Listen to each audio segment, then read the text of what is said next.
103వ కీర్తనలో దావీదు భక్తుని ద్వారా దేవుడు ఇలా మాట్లాడుతున్నాడు.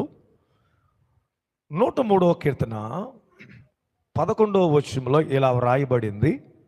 చదవమ్మా. భూమి కంటే ఆకాశం ఎంత?